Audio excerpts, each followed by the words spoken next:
Salut à tous, la team Mowell, Thomas M Show pour Lyon Fan TV. Très heureux les gars de vous retrouver pour une nouvelle vidéo. C'est lundi, début de semaine estivale à Lyon. Il fait chaud de partout. De toute façon, tant mieux, l'été est quasiment là, de retour.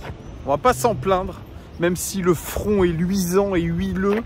On s'en fiche les amis, j'espère que vous allez bien, vous avez passé un bon début de semaine. Je suis place Bellecour. J'aime bien me retrouver ici de temps en temps parce que c'est en pleine ville, c'est en plein centre de Lyon. Pour ceux qui ne connaissent pas, pour ceux qui aimeraient revenir, voilà, c'est pas très beau, hein, puisque là la statue est en rénovation, c'est pas terrible. Voilà, c'est pas très beau, hein, je vous avoue, plus je viens, plus je me dis c'est pas terrible. Derrière il y a Fourvière, là où j'étais samedi. Bref, beaucoup de blabla quand même en ces débuts de vidéo. Je suis désolé, mais c'est comme ça. J'aime bien un petit peu discuter, blablater. Bref, n'hésitez pas, les amis, à vous abonner. C'est très important. Abonnez-vous à cette chaîne. N'hésitez pas aussi à mettre le like, mettre le petit commentaire. Ça, c'est aussi du blabla de youtubeur, mais c'est important. Allez, petite vidéo. OL, Daily, Mercato, ce seront les seules vidéos qui vous permettront de suivre l'actualité. Transfert mercato de l'Olympique Lyonnais quasiment au quotidien. J'essaie de vous le faire le plus rapidement possible. Mais bon, j'ai d'autres choses à faire quand même dans ma vie aussi. Donc désolé du petit retard, du petit décalage. Mais l'essentiel, c'est d'avoir des infos. Et je le précise encore, je relais des informations. Alors oui, peut-être de temps en temps, c'est des dingueries. Peut-être que ce n'est pas vérifié. Mais on est là surtout pour voir ce qui se passe dans l'actualité de l'Olympique Lyonnais. Notamment du côté de John Textor. John Textor qui est un grand bavard, un petit peu comme moi. Il parle beaucoup, mais pour l'instant, dans les faits, il n'y a pas grand-chose. Il y a des ébauches de stratégie, mais pour l'instant, on attend toujours l'officialisation de Mathieu Louis-Jean à la tête de la direction scouting, mais aussi plus globalement de la direction sportive, puisqu'il devrait avoir un rôle plutôt dans la direction sportive, chose que n'aura plus notre ami Bruno Chéroux, parce que Bruno Chéroux, bien lui, il aura, comme je vous l'ai dit dans une ancienne vidéo qui n'est pas si vieille que ça, eh bien, il aura ce rôle un petit peu de super nounou, super nanny auprès des joueurs du groupe Eagle. Eagle Football, vous savez, il y a Botafogo, il y a Molenbeek, il y a l'Olympique Lyonnais, il y a Crystal Palace. Voilà, donc il aura le rôle de super nounou. Donc c'est d'ailleurs ce que nous détaille un petit peu John Textor dans une interview qu'il a faite à un média brésilien et Globo, il me semble, Globo plutôt, c'est un grand média brésilien. Il nous détaille, John Textor, sa stratégie avec les joueurs sud-américains notamment.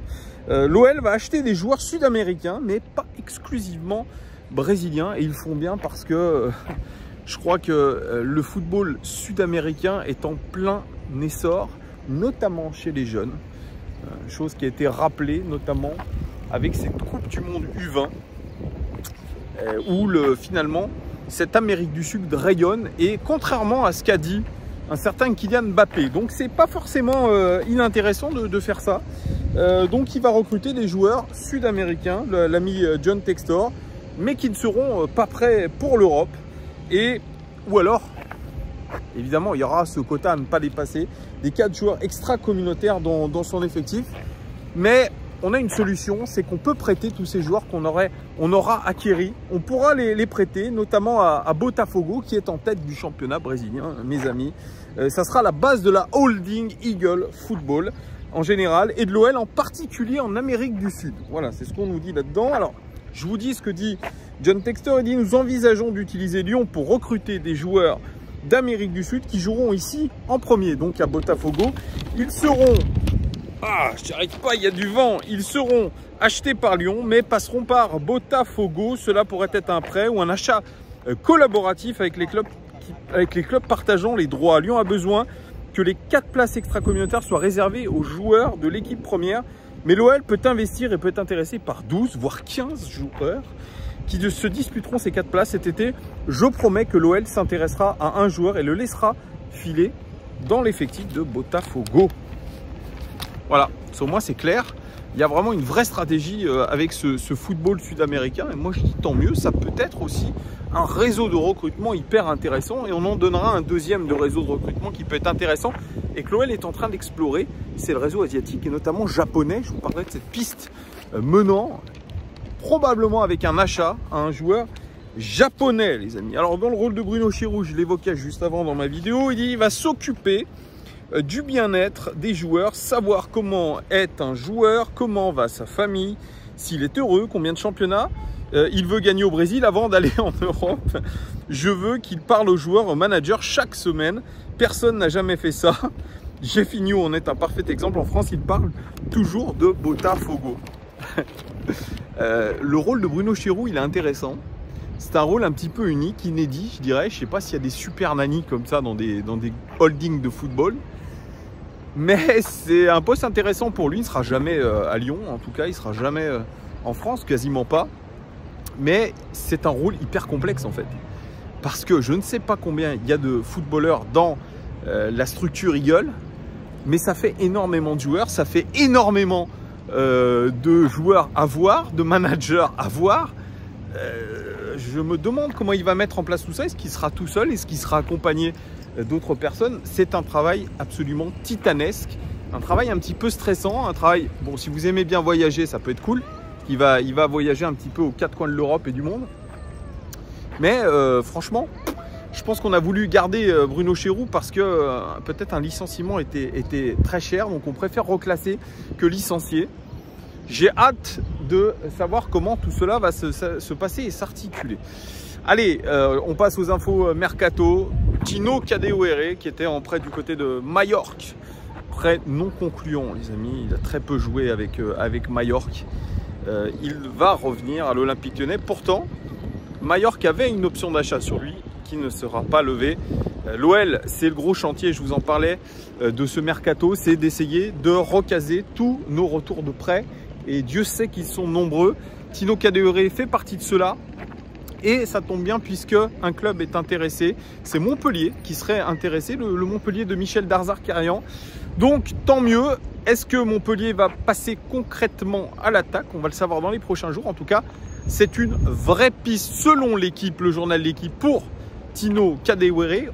On verra tout ça. Vous me direz en commentaire ce que vous pensez. Est-ce qu'il vaut garder plutôt Tino Kadewere ou alors faut-il le vendre ou même peut-être encore une fois le prêter? Lui, je crois qu'il lui reste un an de contrat, il me semble, à Tino Kadewere. Deuxième piste mercato, et c'est celle qui a fait le buzz un petit peu sur les réseaux sociaux. Il y en a qui disent que c'est vrai, d'autres que c'est faux.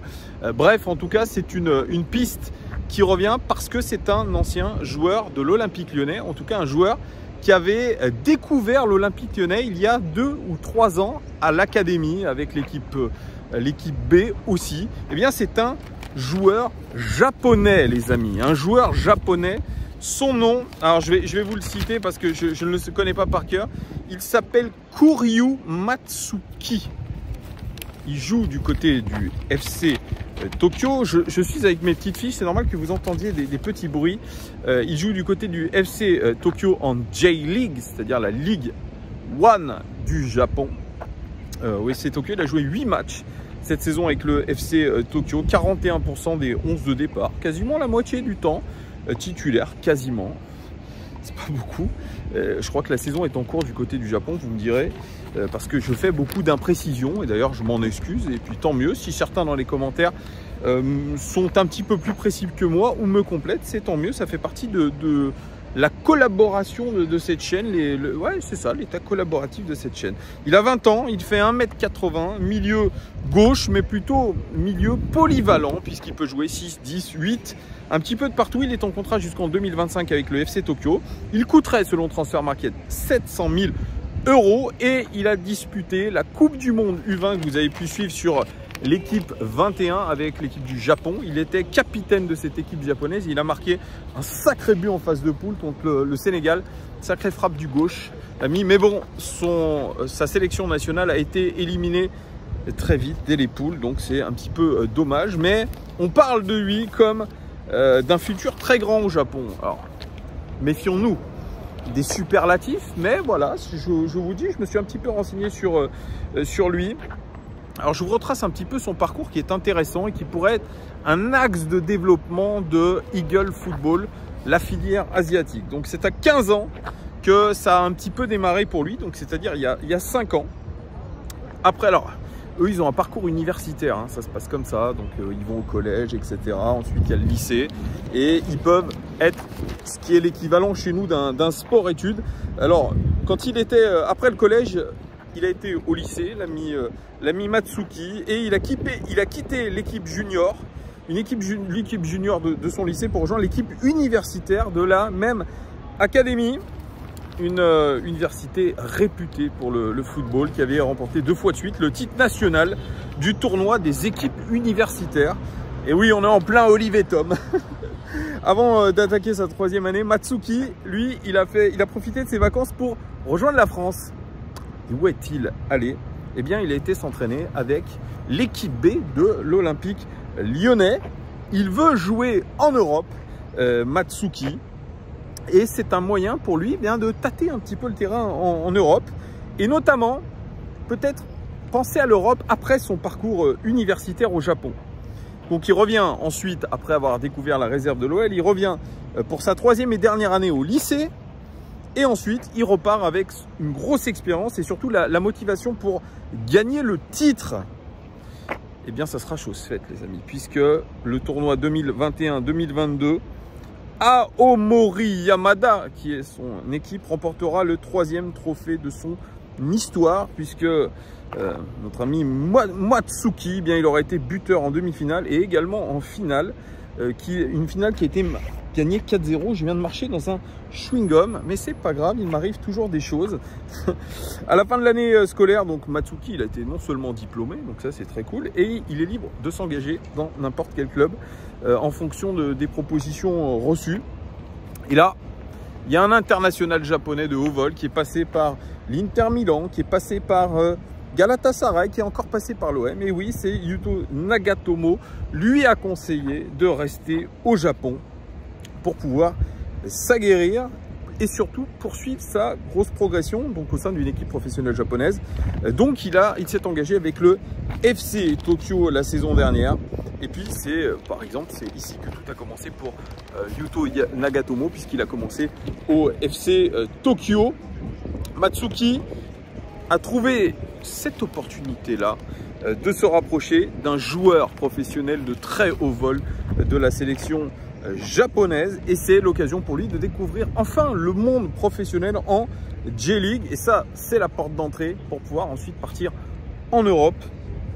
Donc il s'est engagé avec le FC Tokyo et il est en contrat, comme je vous ai dit, jusqu'en 2025. Alors ça, c'est la majorité apparemment des jeunes joueurs qui quittent les universités japonaises pour jouer ensuite en J-League. Et eux, ils se retrouvent souvent dans des divisions inférieures au Japon. Mais non, lui, Matsuki, il a beaucoup de talent et il a découvert la J-League. Et surtout, il la découvre pleinement, je vous ai dit. Il a fait 8 matchs. Alors, c'est pas beaucoup depuis le début de la saison, mais il a été pour la première fois titulaire. Premier match de la saison, il est titulaire. Voilà, au milieu de terrain. Et il a essayé de la garder, cette place. C'est pas forcément facile. Et pour un joueur qui était quand même au lycée il n'y a pas si longtemps que ça, c'est plutôt une grosse performance. Au Japon, on dit de lui qu'il a eu une progression assez fulgurante. Très peu de joueurs sont passés du circuit universitaire à un rôle de titulaire dès le premier match en J-League. Donc ça, c'est pour ça que ça en fait de lui un petit peu pas un surdoué, mais il y a eu quelques joueurs et des gros joueurs de l'équipe japonaise qui ont eu exactement ce même parcours. On peut parler de Shinji Ono. Il est passé de Ura Reds ensuite et il était au Feyenoord Rotterdam. Atsuto Ushida, Kashima Antlers, ensuite il est passé à Schalke 04. Ou encore, ça c'est l'idole de mon frère, ça, Keisuke Honda. Lui, il est passé de Nagoya Grampus, puis plusieurs équipes européennes, dont l'AC Milan. Donc, Matsuki, normalement, il est promis à un grand avenir. C'est un sacré joueur et il va aller sur ces traces-là, puisqu'il est, comme je vous ai dit, déjà capitaine de l'équipe japonaise U20. Alors, Matsuki, c'est quoi son profil? Il évolue au cœur du jeu, comme je vous ai dit. Un profil assez polyvalent, rapide, balle au pied, puissant. Il est aussi très endurant. Il va non seulement soutenir les attaques, mais il est très très bon défenseur aussi. C'est un milieu qu'on peut appeler plus communément box to box. Il est capable aussi de trouver les espaces entre les lignes adverses. il est à l'origine souvent de l'avant-dernière passe qui mène à des actions de but. Eh, c'est pas mal quand même la description que je vous en fais. Allez voir d'ailleurs la hitmap de ce garçon et vous verrez qu'elle est un petit peu tentaculaire. Alors, il y a une chose qui lui manque un petit peu à Matsuki, ce sont les stats. Et oui, il n'a pas beaucoup de statistiques. Alors, il a marqué ce but magnifique contre le Sénégal, mais il faut encore qu'il travaille tout ça. Il faut qu'il travaille cette frappe de balle, notamment du gauche. Il a une belle patte gauche, mais il faut encore qu'il la travaille. C'est normal, il est jeune, il doit travailler. Mais c'est en train de prendre forme tout ça. Et il a inscrit seulement son premier but professionnel. C'était le 3 mai dernier. C'était contre Avispa Fukuoka. Voilà. Au Japon, évidemment, on espère que ce sera le début d'une longue série. Il n'a aujourd'hui que 20 ans, ce garçon-là. Mais c'est déjà, je pense, une très belle pépite. Et surtout, il connaît l'Olympique Lyonnais, puisque, comme je vous l'ai évoqué, il est passé par l'équipe réserve du club. Donc, apparemment, ce serait en bonne voie et je pense que ce serait une belle chose. Alors, est-ce que ça serait pour débuter avec l'équipe pro directement? J'en sais rien, mais en tout cas, il pourra peut-être faire la navette entre le groupe pro et le groupe B, alors qu'il est en National 3, me semble-t-il, désormais, puisqu'ils ont été relégués. Mais à 20 ans, et comme je vous ai dit, le parcours des internationaux japonais de haut vol, comme je vous ai cité, il n'y en a pas beaucoup qui sont passés d'une équipe universitaire à une équipe pro. Eh bien, Matsuki pourrait être celui-là. Donc, il pourrait être au milieu de terrain, rentrer dans la rotation de l'équipe de Laurent Blanc et pourquoi pas faire de beaux matchs. Franchement, c'est tout ce qu'on lui sait. Dites-moi dans les commentaires, allez voir un petit peu comment joue ce joueur-là. Est-ce que ce serait une bonne recrue? Et surtout, est-ce qu'on doit absolument aller chercher des joueurs en Asie et notamment au Japon, en J-League? Vous me direz tout ça en commentaire. Merci en tout cas les amis de m'avoir suivi pendant 17 minutes. Très bon début de semaine à tous et à très vite. Ciao!